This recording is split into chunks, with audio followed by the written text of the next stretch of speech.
As long as this doesn't turn to some weird porno, I'm happy with it. This is Todd from the Lyceum. I am here with Corey, Mitch, Luke from the Swamp Stompers, a whole bunch of funk, blues, rock craziness. They are here on their tour for Stepping Stones, their newest EP, and they were kind enough to come into my garage and paint themselves. And what a location. So what we're doing, since we have a canvas here, these three gentlemen will be painting themselves and leaving their mark on the canvas for future generations to... For the world to see. Yeah, they can just be in awe of it. Someday this will be auctioned off for a lot of money. It's just going to be our legacy, you know. It's really, it's why we do what we do, to paint. We try to paint, we just want to paint logos. That's why we do what we do, for the legacy. Too much temptation, don't let the music stop. Swamp stomp, boogie baby. Swamp stomp, boogie baby. So you guys have already started your tour, so how's it been so far? Yeah, it's been awesome. Just been down to Melbourne. Yeah, played 2 shows down there. There's pretty cool crowds down there. Trip up to here. Yeah, it's been a long trek. Yeah, lots of hours in the car. So for your Sydney shows and all your future shows that are going to be happening, what can be expected from the live show that you guys put on? Energy.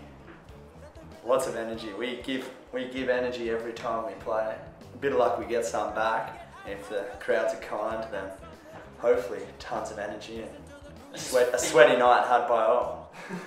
You just feed off the energy and then push it back. Yeah, well, you got to spend money to make money, so it's the same kind of principle. You got to give some energy out to inevitably try and receive some back from the audience.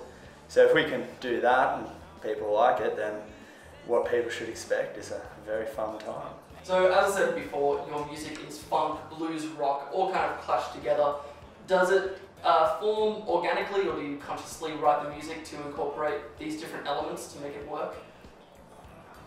I think we're all massive fans of that style anyway, so it just naturally comes out.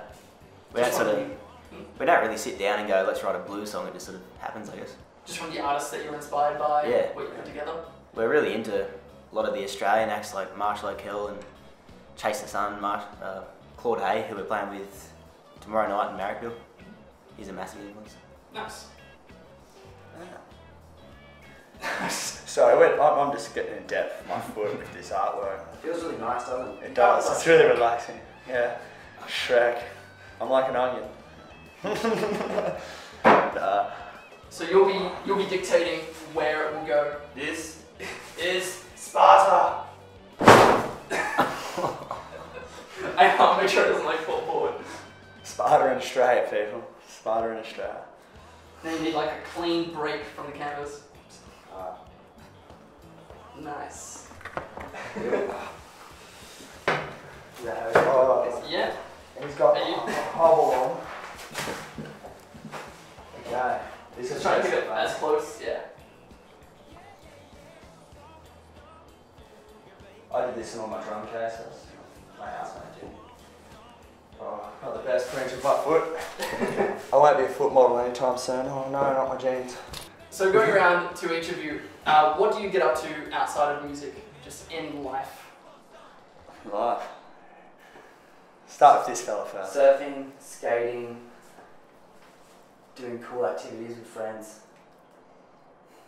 Not too much really. I'm pretty basic.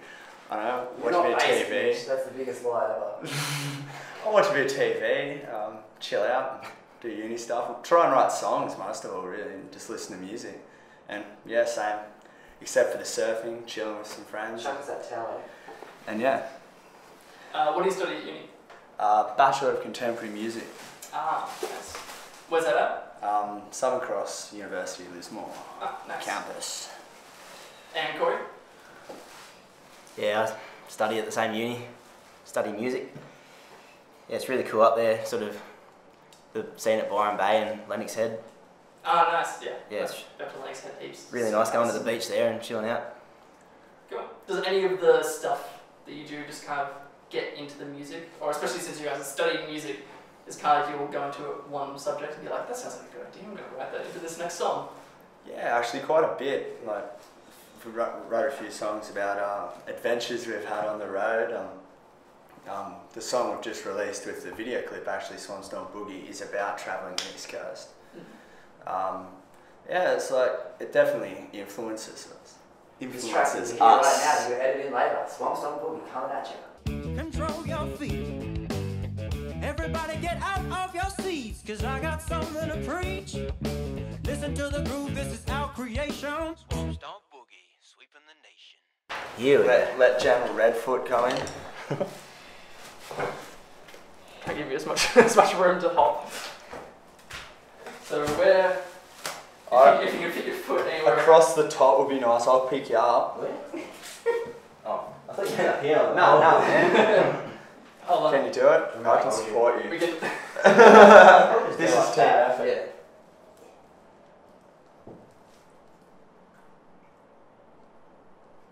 Yeah. Beautiful.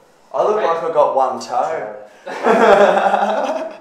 It's just formed into. Well, you get that when you come from down south. Just jokes. Stomp, boogie, baby. Swamp stomp, do the stomp. Swamp stomp, boogie, baby. Swamp stomp, do the So stomp. speaking of the music video, it does give off that really good sense of just driving on the road, jamming some tunes, and then stopping just to play. Did that all just come up just naturally, or was there a lot of planning put in beforehand? Well, the first clip we did was, Swamp up at Byron Bay Way that we found, and we all decided to get our instruments and just play in the swamp. And then we were wondering, how does this make sense in a video clip scenario? And what we decided is we're going to have to get some footage of us driving to a venue, which is going to be the swamp where we're going to play it, and driving back. So then when we were down south, we decided to get this to Legge and make the clip. So it kind of fell into each other. We made a story after just getting this footage of us at the swamp. Yeah, there was just lots of stuff floating around, and we had a few band meetings on it and whatnot. But until really the last sort of shooting, and we need to get this thing done. It sort of could have went a few different ways, but it sort of worked out nicely. Just getting the car and just doing it that way. Yeah. Yeah, it was sort of done in 2 parts, so we had a lot of time to think about the second half, how to make it all gel in together and how to make it make sense. So this recent EP release, the previous one that you did was the self-titled EP back in 2012. Just in that time, because there's a few years in between, has the way that you've written your music changed, or the way that you do it changed much in that time? Definitely the whole dynamic has changed, because that first CD was me and Corey here, and we sort of went in and when we started the band, we should record something, and we recorded a few songs we're working on. That's that first EP. And then Luke joined the band a year later, and so his influences come in and just thrown a ball in the court, another brain to the sort of brains trust. Bit of didgeridoo as well. Yeah, just a different take on instruments and whatnot. Definitely helped make this latest CD a bit different. So I reckon probably a bit more polished, like we've found the lineup, we've built up to it. So do all three of you have different sort of bands that really inspire you, or do you all have similar accents by you and that's what brought you together, or is it very different? What brought us together was our similar likes in music, just blues and roots. But at the same time, we do have separate bands that we love heaps. Did you just giggle because he said roots? Yeah. I saw you giggle, so I was like, you laughed right after he said roots, so I'm pretty sure. Everyone say hi to Roxy.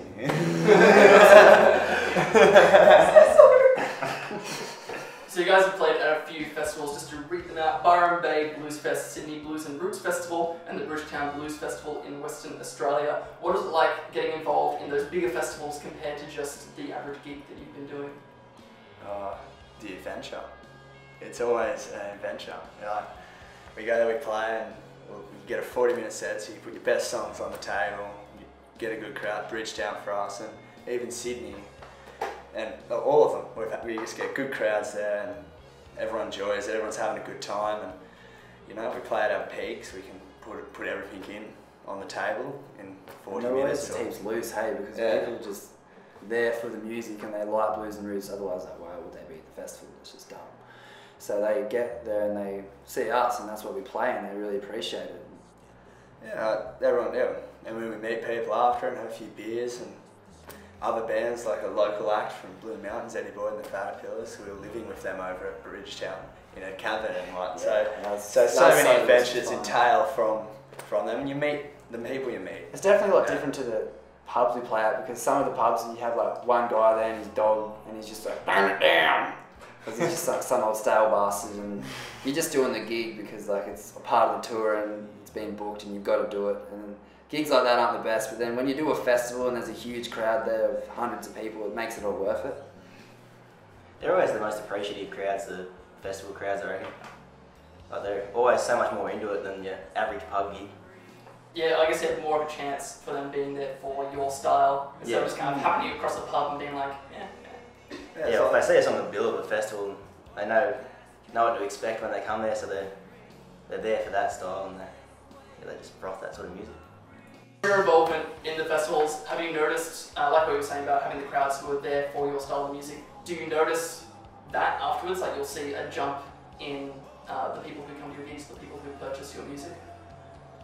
Yeah, definitely. Like in Byron we have a few people that follow us from just the busking stage and I've had a few people come up on some of those pub gigs and that Luke mentioned earlier and some of the ones that were a bit better than that. I found it, you find like, oh, we saw you at Bridgetown or Byron or Sydney or they've gone, oh, we've heard about you from our friend who went to one of the gigs. So like, it does help word get around and to get a bit more of a following. And I know I find them people who come who have either been advised by a friend or off their own backs, they like the show. They definitely always come and say hello and make us feel welcome in their hometown as such. These are a few questions that I use just to end interviews. I'm using to end all of them. So firstly, in your opinion for each of you, what do you think is the best and the worst thing in the live music scene? Worst thing, noise restrictions. Oh, could have took the words out of my mouth. Yep. Definitely. Curfews, regulations. Just all of the few neighbours that complain and cause well, issues? I just reckon some of the venues, obviously if the venues come in after the residential areas there, they've got some thing. But we played a venue in Melbourne, I won't name the venue, but like people had moved in 20 years like earlier, but the venue, yeah, it'd been like 180 to 100 years or something. And it's like, well, you moved to this Fitzroy, I know, I expect noise from there. There's trams and shit going on everywhere, so I find as publicans might need to just, dare I say it, grow a pair. There are some that are fighting the battle, but there are some that just cop out and just take it, and because they're afraid of a fine. I think they should all stand together, and I don't know, especially if they do have the And for years. any residents out there that decide to live near a venue and then complain about noise restriction, fuck you. Or just come over and have a beer. If you don't like beach, don't live near a beach. If you don't like desert, don't live near a desert. If you don't like a jungle, don't live near a jungle. If you don't like music, don't live near a music venue. It's pretty simple. Don't complain and ruin everyone's fun. Basic logic. Did you know that every day, every night? Shall we go rant over? Because we can rant all day about this. So Corey, did you have a different worst thing for the live music scene, or you agree with? Packing up. Young people's attitude towards live music in general. I really find that, I know people our age, obviously we're a lot different because we're in a band, but people that don't go out to live music don't really understand how to interact with a band. Like they'd rather just go and see a DJ and get loose and just listen to it instead of actually watching a performance. Yeah. I think that's the thing that I don't like about live music in Australia. That's only a really small thing. There's a lot of people our age that absolutely love music and come and get right into it. So what about best part of live music scene? For me, it's meeting people. being able to see the country, getting paid to do it. You meet lots of interesting characters on the road. Like old dudes, it's an experience that didn't happen with this band, but I was playing in a pub rock band when I was a kid, at 17, and I talked to this old dude who was 50 or something. No, he was old, mate. He's about 60. He's old. He's an old fellow anyway. Fine gentleman. I go, how's your night going? He goes, really good. It's my 50th anniversary. Well, how'd you do it? Well, how'd you do it? I'm 17, trying to figure out women. And and he goes, a slush fund and compromise. Two of the best bits of advice I've nearly got in my life. And that was from just being there playing. And you meet all sorts of people from all walks of life. People who've just got out of jail, people who've never been. Like, you just meet them all. Menaces, all sorts. And that's what I like about it. And playing. And you play good tunes and a good team, so it's always fun.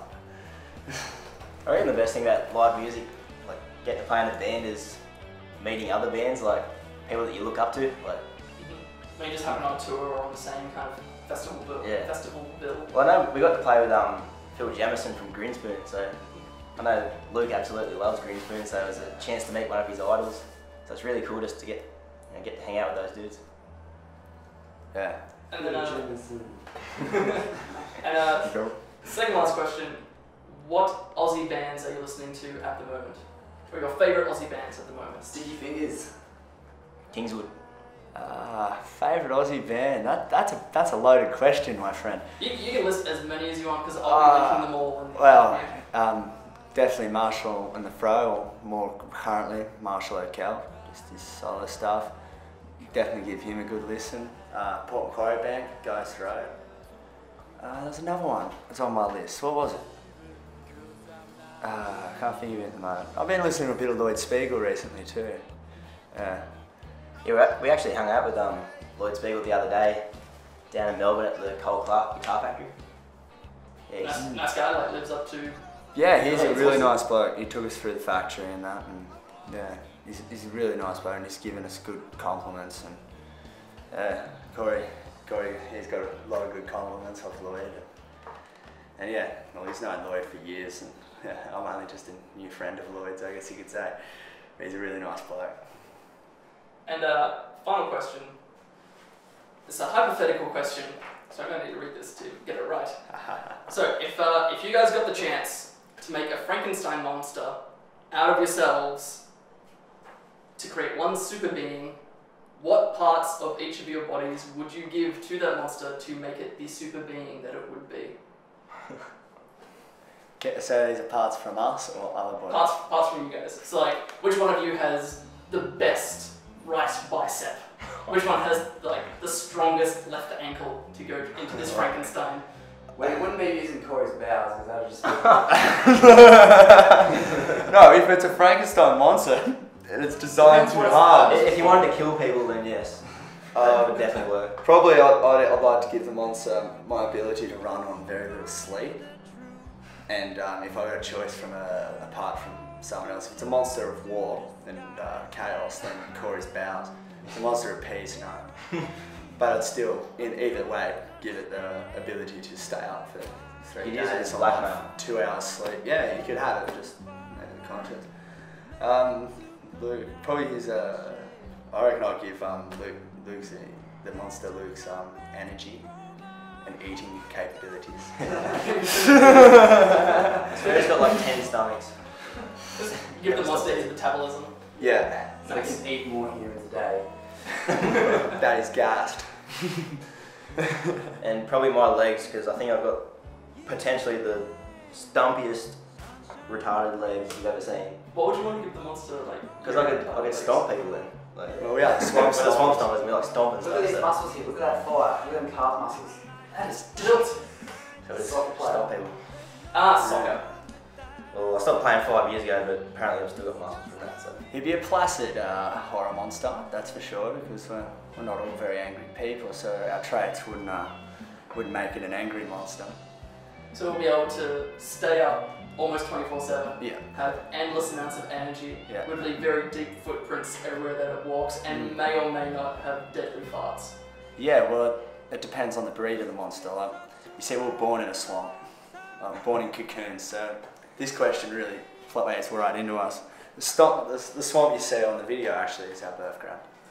So you just, is that right? And that's where your monster Rose would from the reside. swamp Yeah. playing So and just- he waits to come across a little bridge just there, and he just he uses those big biceps just to hit him with the fart, grab him, eat him. It's and that's our father, really. You learn to you get used to Pretty it. mean Frankenstein monster. Well, hence we're on the road, and that's how we had to leave. Yeah, I started paying my hand, but Is that an octopus? I'm not even sure what that is. Cactus. Yeah, it just sort of started. That's a picture of that cocoon I was mentioning earlier. Like a really happy octopus. Yeah. But we were born in that bit there. That's our third sack, and that's what we attach to the bottom of the swamp. So it hatches out like so, and that's how we were born. The Swamp Stompers. And that's why I don't do drugs. Either do I. Don't have drugs, kids. On the bottom of my heart. What the fuck else is there to do with this photo? Thanks for having me. I hope the rest of the tour goes really well and the rest of your shows, because you'll have a Sydney show. This should come out on the right day, so you'll have a show tonight in Sydney. So if it all goes well, there'll be details in the interview itself. And thanks, it's been really fun. It's been eye-opening. Cheers for having us. Gotcha. Thank you.